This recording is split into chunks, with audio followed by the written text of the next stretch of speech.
A very warm good morning to you all, my dear students. Our first theme deals with bricks, beads and bones, the Harappan civilization. ഒന്നാമത്തെ theme deal ചെയ്യുന്നത് BRICS, ഇഷ്ടികകൾ, കൺമണികൾ അല്ലെങ്കിൽ മുത്തുകൾ, അസ്ഥികൾ, ഹാരപ്പൻ സംസ്കാരം. ഇതിനെക്കുറിച്ചാണ്.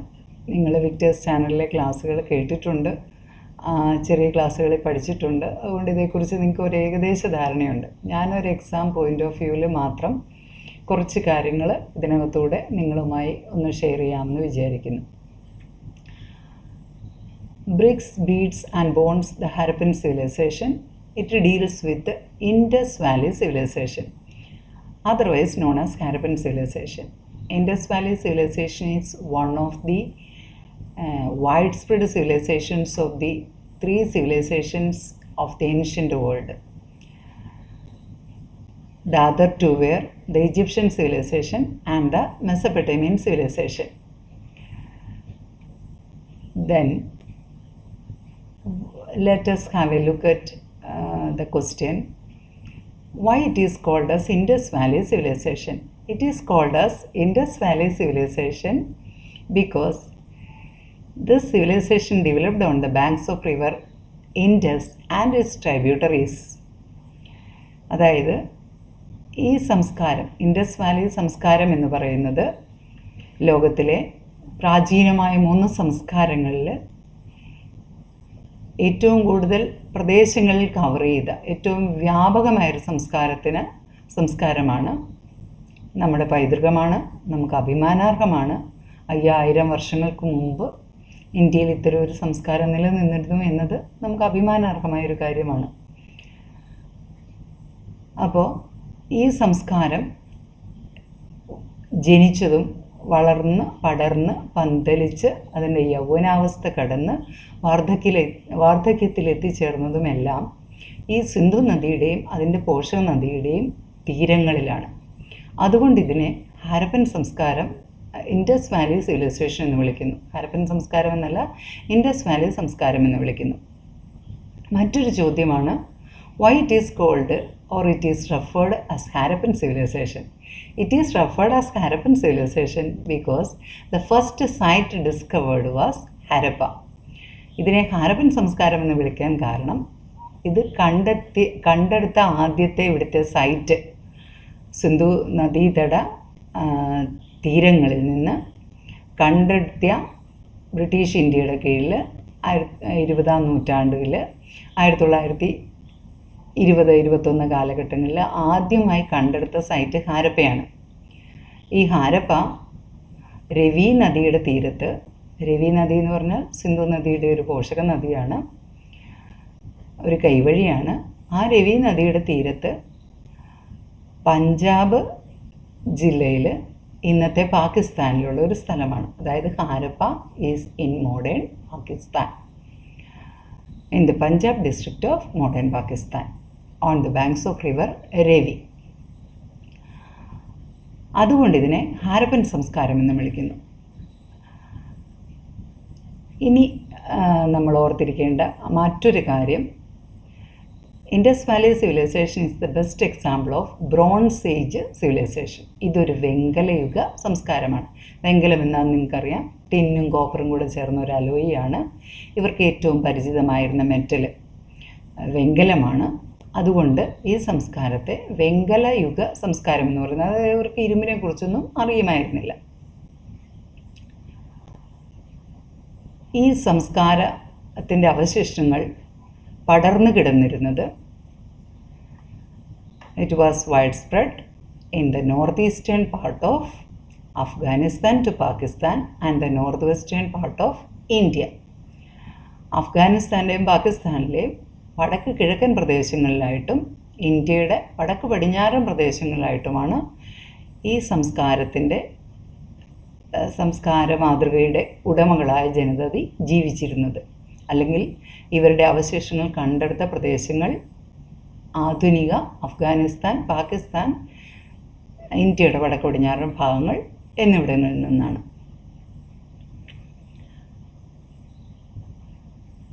ഈ സംസ്കാരത്തിൻ്റെ ഒരു ഏകദേശ പീരീഡായിട്ട് പറയുന്നത് 3300 BC-കളിൽ ഡെവലപ്പ് ചെയ്ത് ഉദയം ചെയ്ത് 1300-കളിൽ 300 BC-യിൽ ഏകദേശം അവസാനിച്ചതായിട്ട്, അതായത് ടോട്ടൽ പീരീഡ് എന്ന് പറയുന്നത് 3300 BCE to 1300 BCE. The three phases of the development of Indus Valley Civilization are: the first phase is early Harappan phase. The period is before 2600 BCE. First phase is three phases of the Harappan civilization or Indus Valley civilization. The first phase is early Harappan phase. The period is before 2600 BCE.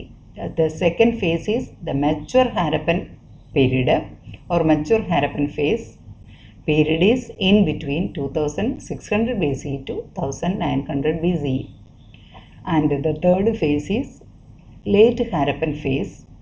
The period is after 1900 BCE. After 1900 BCE. So you please try to make a chart of the three phases of the Harappan civilization. First phase before 2600 BCE, name early Harappan phase. Second, mature Harappan phase in between 2600 BCE to 1900 BCE. Third phase, late Harappan phase, the period after 1900 BCE. You please make a chart of it. And our concern is more about the mature Harappan phase. അതായത് ഈ പുരാവസ്തു ഗവേഷകർ പറയുന്നത് ഏകദേശം 3 സ്റ്റേജുകളായിട്ടാണ് ഹാരപ്പൻ സംസ്കാരം വളർന്നതെന്നാണ്. അതിൽ total പീരീഡായിട്ട് കരുതപ്പെടുന്ന ഒരു പീരീഡ് എന്ന് പറയുന്നത് 3300 BCE to 1300 BCE ആണ്. ഫസ്റ്റ് ഫേസ് എന്ന് പറയുന്നത് ആദ്യകാല ഹാരപ്പൻ കാലഘട്ടമാണ്. അതിൻ്റെ പീരീഡ് എന്ന് പറയുന്നത് 2600 BCEക്ക് മുൻപുള്ള കാലഘട്ടം. രണ്ടാമത്തെ ഫേസ് എന്ന് പറയുന്നത് വികസിത ഹാരപ്പൻ കാലഘട്ടം 2600 BCE to 1900 BCE ആണ്. തേർഡ് ഫേസ് എന്ന് പറയുന്നത് പിൽക്കാല ഹാരപ്പൻ കാലഘട്ടമാണ്. അത് 1900 BCEകൾക്ക് ശേഷമുള്ള കാലഘട്ടം. ഇങ്ങനെ 3ആയിട്ടാണ് ഡിവൈഡ് ചെയ്തിരിക്കുന്നത്. നമ്മൾ കൂടുതലായിട്ട് ഈ ചാപ്റ്ററിൽ പഠിക്കുന്നത് ആ സെക്കൻഡ് ഫേസായ മെച്വർ ഹാരപ്പൻ പീരീഡിൻ്റെ സവിശേഷതകളാണ്. അപ്പോൾ നമ്മൾ കൂടുതലും പഠിക്കുന്നത് മെച്വർ ഹാരപ്പൻ പീരീഡിൻ്റെ സവിശേഷതകളാണ്. നമുക്കതിൻ്റെ സോഴ്സസിലേക്കൊന്ന് നോക്കാം.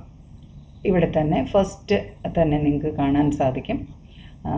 അവർ main sources are archaeological evidences. ഇതിൻ്റെ ഈ ചാപ്റ്ററിൻ്റെ പ്രധാന ഉറവിടം എന്ന് പറയുന്നത് പുരാവസ്തു ഗവേഷണപരമായ തെളിവുകളാണ്. അതിൽ remains of houses, pots, ornaments, then the remains of their houses. I have already mentioned that remains of their houses, pots, ornaments, then the tools they used and the seals. These are the main archaeological sources. We need a special reference about the seal. May be asked for a one more question. The seals. What is a seal? A seal is a mark of an authentication always, isn't it? Seal എന്ന് പറയുന്നത് എപ്പോഴും ഒരു ആധികാരികതയുടെ മുദ്രയാണ്. ഇവിടെ ഹാരപ്പൻ സീലുകൾ ഒരു soft stone, ഒരു കുറച്ച് soft ആയിട്ടുള്ള ഒരു സ്റ്റോണ്, അതിൻ്റെ പേരാണ് സ്റ്റീറ്റൈറ്റ്. സ്റ്റീറ്റൈറ്റ് എന്ന് പറയുന്ന ഒരു സോഫ്റ്റ് സ്റ്റോണിലാണ് ഉണ്ടാക്കിയിരിക്കുന്നത്. അതുകൊണ്ടാണ് made of a stone called steatite. ആ സീലുകളിൽ, ഈ സീലുകൾ നിങ്ങൾ കാണുന്നത് പോലെ ആനിമൽ മോട്ടീവ്സും ചില സൈനുകളുമാണ് ഉള്ളത്. മിക്കവാറുമുള്ള സീലുകളിൽ you can see animal motives and certain signs. Unfortunately ദുരന്തം അല്ലെങ്കിൽ ഒരു നമ്മുടെ ദൗർഭാഗ്യം എന്ന് പറയുന്നത് എന്താണെന്ന് വെച്ചാൽ this seal still remains undeciphered. അതായത് നമുക്കിതുവരെ ഇത് വായിച്ചെടുക്കാൻ പറ്റിയിട്ടില്ല. It is referred as an enigmatic script. ഈ ലിപികളെ നിഗൂഢ ലിപികൾ എന്നാണ് പറയുന്നത്. അതായത് നമുക്കിതുവരെ ഹാരപ്പൻ സീലുകൾ വായിച്ചെടുക്കാൻ സാധിച്ചിട്ടില്ല. It is called as undeciphered even now. ഇപ്പോഴും ഗവേഷണങ്ങൾ നടന്നുകൊണ്ടിരിക്കുകയാണ്. നാളെ ഒരുപക്ഷെ നമുക്ക് അത് ഓപ്പൺ ചെയ്യാൻ, വായിച്ചെടുക്കാൻ സാധിച്ചാൽ ഹരപ്പൻ സംസ്കാരത്തെക്കുറിച്ച് അറിവിൻ്റെ ഒരു വലിയ വാതായനം തന്നെ നമ്മുടെ മുന്നിൽ തുറക്കപ്പെട്ടേക്കാം. Anyway, Harappan seals remains as an enigmatic script and it still remains as undeciphered. Then let us have a look at you go through these portions just to go through it and read it. Then our chapter, I will refer the outline in the last stages of this chapter. You see Harappa, which was on the banks of river Ravi. You can see this was the modern Indian outline. Then here you can see this is our Punjab, this is the Punjab district of Pakistan, and you can see it was on the banks of river Ravi, Harappa, which was situated on the banks of Punjab district of modern Pakistan. You see this. Then let us start with the first beginning. In the beginnings, we are dealing with the features of the early Harappan phase, that is the period prior to the mature Harappan phase or the period before 2600 BC. The main features of this period is the people of this period know a distinctive pottery, they know agriculture, pastoralism and some crafts, and their settlements were small and virtually there was no large buildings and no cities. And these are the features of this period. അതായത് ഇതിനകത്ത് നിങ്ങൾ പഠിക്കുന്ന അല്ലെങ്കിൽ വരാവുന്ന ഒരു ചോദ്യം ഇതാണ്: what are the important features of the early Harappan period? അതായത് 2600 BC മുമ്പുള്ള ഹാരപ്പൻ പീരീഡിലെ സവിശേഷതകൾ എന്തൊക്കെ? ഏർലി ഹാരപ്പൻ ഫേസ് നമ്മൾ പഠിച്ച ആ കാലഘട്ടത്തിലെ ഇത്രയും നിങ്ങൾ എഴുതിയാൽ മതി. The people of this period know, അവർക്ക് ഈ കാലഘട്ടത്തിൽ വ്യത്യസ്തമായ മൺപാത്രങ്ങൾ നിർമ്മിക്കാൻ അറിയാമായിരുന്നു, കൃഷിയെക്കുറിച്ചും കാലിമേക്കലിനെക്കുറിച്ചും അറിയാമായിരുന്നു, ചില കരകൗശല നിർമ്മാണ വിദ്യകൾ ഇവർക്ക് അറിയാമായിരുന്നു. ഇവരുടെ അധിവാസ കേന്ദ്രങ്ങളിലെ വീടുകൾ ഒക്കെ ചെറുതായിരുന്നു, വലിയ ബിൽഡിങ്ങുകൾ ഇവർക്ക് പരിചിതമേ ആയിരുന്നില്ല, ഇവർക്കൊരു നാഗരിക സംസ്കാരവും ഉണ്ടായിരുന്നില്ല. അത്രയുമാണ് ഏർലി ഹാരപ്പൻ ഫേസിൻ്റെ features. Another question you may be asked or നിങ്ങൾക്ക് ഉത്തരം നൽകേണ്ട മറ്റൊരു ചോദ്യം ഇവിടെ ഒളിഞ്ഞു കിടപ്പുണ്ട്. That is, archaeologist said that they pointed that there was a break between early Harappan and the Harappan civilization, that is the mature Harappan period. There was a break between early Harappan and the Harappan civilization. Do you believe in it? We can agree with the statement that there was a break between early Harappan and the late Harappan mature Harappan period. The evidences are two evidences are there. First evidence, you have to answer in such a way that there was a break between early Harappan and the Harappan civilization. Evidences are the following. First one, large scale burning of some sites. Second one, abandonment of certain settlements. അതായത് നിങ്ങൾക്ക് ഇവിടെ ചോദിക്കാവുന്ന ഒരു ചോദ്യം ഇതാണ്: early Harappan ഫേസും തുടർന്ന് വന്ന mature Harappan ഫേസിൻ്റെ ഇടയിൽ ഇടയ്ക്ക് അതൊരു തുടർച്ചയായിരുന്നില്ല, അവിടെ ഒരു ബ്രേക്ക് സംഭവിച്ചിട്ടുണ്ട് എന്ന് നിങ്ങൾ വിശ്വസിക്കുന്നുണ്ടോ? നമ്മളോട് ആർക്കിയോളജിസ്റ്റുകൾ തന്നെ പറയുന്നുണ്ട്, yes, there was a break between early Harappan phase and the mature Harappan phase. അതിനവർ രണ്ട് തെളിവുകളാണ് ചൂണ്ടിക്കാണിക്കുന്നത്. ആ രണ്ട് തെളിവുകളും നിങ്ങൾ എഴുതുക. ഒന്നാമത്തെ തെളിവ് ഇതാണ്: അവിടെ ചില സൈറ്റുകൾ ഏർലി ഹാരപ്പൻ പീരീഡ് കഴിഞ്ഞപ്പോൾ ആ ഏർലി ഹാരപ്പൻ പീരീഡിലെ ചില സൈറ്റുകൾ വൻതോതിൽ അഗ്നിക്കിരയാക്കപ്പെട്ടിട്ടുണ്ട്. രണ്ടാമത്തെ തെളിവെന്ന് പറയുന്നത് ചില സൈറ്റുകൾ ഏർലി ഹാരപ്പൻ ജനത അധിവസിച്ചിരുന്ന ചില സൈറ്റുകൾ ഭാഗികമായോ പൂർണ്ണമായോ ഉപേക്ഷിക്കപ്പെട്ട നിലയിൽ കാണാൻ സാധിക്കും. അവ തുടർച്ചയായി അധിവാസ കേന്ദ്രങ്ങളായി പോന്നിരുന്നില്ല. ഇത് രണ്ടുമാണ് ആ ചോദ്യത്തിന് ഉത്തരമായി നമുക്ക് പ്രതീക്ഷിക്കാവുന്നത്. ഇനി അടുത്ത ടോപ്പിക്ക് നിങ്ങൾ കാണാൻ പോകുന്നത് സബ്സിസ്റ്റൻസ് സ്ട്രാറ്റജീസ് ആണ്. ഈ സബ്സിസ്റ്റൻസ് സ്ട്രാറ്റജി, സബ്സിസ്റ്റൻസ് എന്ന് വെച്ചാൽ എന്താണ്? അതിജീവന തന്ത്രങ്ങൾ അല്ലേ? അല്ലെങ്കിൽ അത് നമുക്ക് അവരുടെ ഒരു ഇക്കണോമിക് ലൈഫായിട്ട് കണക്കാക്കാൻ പറ്റും. You can bracket it as economic life of the Harappan people. അവിടെ അവരുപയോഗിച്ച അതിജീവന തന്ത്രങ്ങൾ എന്തൊക്കെയാണ്? അവർ അതിജീവിക്കാൻ വേണ്ടി ചില തന്ത്രങ്ങൾ ഉപയോഗിച്ചാണ് ജീവിച്ചിരുന്നത് എന്ന് വരുമ്പോൾ അതിനകത്ത് ആദ്യം നമ്മളോട് പറയുന്നത് ഹാരപ്പൻ പീപ്പിളിൻ്റെ ഫുഡ് പാറ്റേണിനെ കുറിച്ചാണ്. അവിടെ നമ്മൾ എഴുതേണ്ട പോയിന്റ് ഇതാണ്. Harappan people ate vegetarian, non vegetarian, vegetarian and non vegetarian items including fish. Harappan ജനത സസ്യാഹാരികളും ഒപ്പം തന്നെ മാംസാഹാരികളുമായിരുന്നു. ഫിഷും അവർ ഉപയോഗിച്ചിരുന്നതായിട്ട് നമുക്ക് തെളിവുകളുണ്ട്. ചില കരിഞ്ഞ ധാന്യങ്ങളുടെ അവശിഷ്ടങ്ങൾ, വിത്തുകളുടെ അവശിഷ്ടങ്ങളൊക്കെ ഈ ഭാഗത്ത് നിന്ന് കണ്ടെടുത്തതിൽ നിന്ന് അത് ആർക്കിയോ ബൊട്ടാണിസ്റ്റുകൾ, അതായത് ഈ സസ്യശാസ്ത്രത്തെക്കുറിച്ച് പുരാതന കാലത്തെ സസ്യശാസ്ത്രത്തെക്കുറിച്ച് അനലൈസ് ചെയ്യാൻ കഴിവുള്ള വിദഗ്ധരായ ആർക്കിയോ ബൊട്ടാണിസ്റ്റുകൾ അതിനെ അനലൈസ് ചെയ്ത് നമ്മളോട് പറഞ്ഞു തന്നേക്കുന്ന ഇതാണ്. ഇവർ വീറ്റ്, ബാർലി, ലെൻറ്റിൽ, അതായത് നിങ്ങൾക്ക് കാണാൻ പറ്റും ഇവരുപയോഗിച്ചിരുന്ന വസ്തുക്കൾ ഇതൊക്കെയാണ് എന്ന് മനസ്സിലാക്കാം. ഗോതമ്പ്, ബാർലി, അതുപോലെ തന്നെ തുവരപ്പരിപ്പ്, ചെറിയ പരിപ്പുകൾ, ചിപ്പി, സീസെയിം, ഇവയൊക്കെ അവർ ഉപയോഗിച്ചിരുന്നു. മില്ലറ്റ് അവർ ഉപയോഗിച്ചിരുന്നതിൻ്റെ അവശിഷ്ടങ്ങൾ ഗുജറാത്തിൽ നിന്ന് നമുക്ക് കണ്ടെടുക്കാൻ സാധിച്ചിട്ടുണ്ട്. പക്ഷേ റൈസ് ഉപയോഗിച്ചിരുന്ന അല്ലെങ്കിൽ പാഡി കൾട്ടിവേഷനെ കുറിച്ച് നമുക്കധികം തെളിവുകളൊന്നും ലഭിച്ചിട്ടില്ല. അപ്പോൾ ഇവർ സസ്യാഹാരികളായിരുന്നു. ഈ വക വീറ്റ്, ബാർലി, ലെൻറ്റിൽ, സീസെയിം, ചിപ്പി, മില്ലറ്റ്സ് ഇതൊക്കെ ഉപയോഗിച്ചിരുന്നതായിട്ട് നമുക്ക് മനസ്സിലാക്കാം. റൈസിൻ്റെ അധികം എവിഡൻസ് നമുക്ക് കിട്ടിയിട്ടില്ല, എന്ന് വെച്ചാൽ അവരത് ഉപയോഗിച്ചിരുന്നില്ല എന്നൊന്നും നമുക്ക് പറയാനായിട്ട് സാധിക്കില്ല. ഇനി ആർക്കിയോ സുവോളജിസ്റ്റുകളാണ് നമ്മളോട് അനലൈസ് ചെയ്ത് വിശകലനം ചെയ്ത് പറഞ്ഞു തന്നത്. ആർക്കിയോ സുവോളജിസ്റ്റുകൾ ഇതുപോലെ തന്നെ പുരാതന പുരാവസ്തു ജന്തുശാസ്ത്രജ്ഞരാണ്. പുരാതന ജന്തുശാസ്ത്രത്തെക്കുറിച്ച് വിശകലനം ചെയ്യുന്നവരാണ്. അതും നിങ്ങളോട് ചോദിക്കാം, ഹു ഈസ് ആർക്കിയോ ബൊട്ടാണിസ്റ്റ്, ആർക്കിയോ സുവോളജിസ്റ്റ്, അതും ഒന്ന് പരിചയപ്പെട്ടിരിക്കാം. അപ്പോൾ അവരാണ് നമ്മളോട് പറഞ്ഞു തന്നിരുന്നത് ഈ ഭാഗത്ത് നിന്ന് ചില ഇണക്കി വളർത്തുന്ന, നമ്മൾ വീടുകളിൽ ഇണക്കി വളർത്തുന്ന മൃഗങ്ങളുടെയും വന്യജീവികളുടെയും അസ്ഥികൂടങ്ങൾ കിട്ടിയിരുന്നു. അപ്പോൾ അതിൽ അവർ ഇണക്കി വളർത്തിയിരുന്ന മൃഗങ്ങളായിട്ട് പറയുന്നത് നിങ്ങൾക്ക് ഇവിടെ കാണാൻ സാധിക്കും.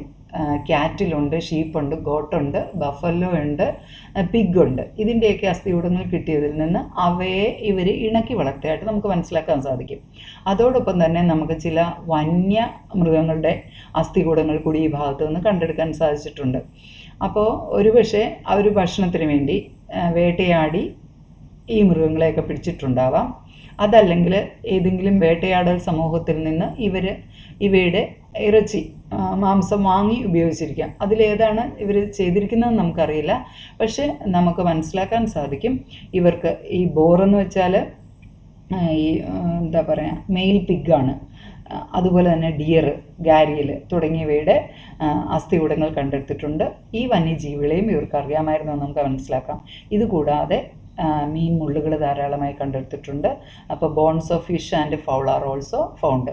സോ വെജിറ്റേറിയൻ ഐറ്റംസ് എഴുതുക, നോൺ വെജിറ്റേറിയൻ ഐറ്റംസ്, അതിൽ ഡൊമസ്റ്റിക്കേറ്റഡ് ആനിമൽസും ഫെമിലിയർ ആയിട്ടുള്ള വൈൽഡ് ആനിമൽസിൻ്റെയും പിന്നെ ഫിഷും ഫൗളും.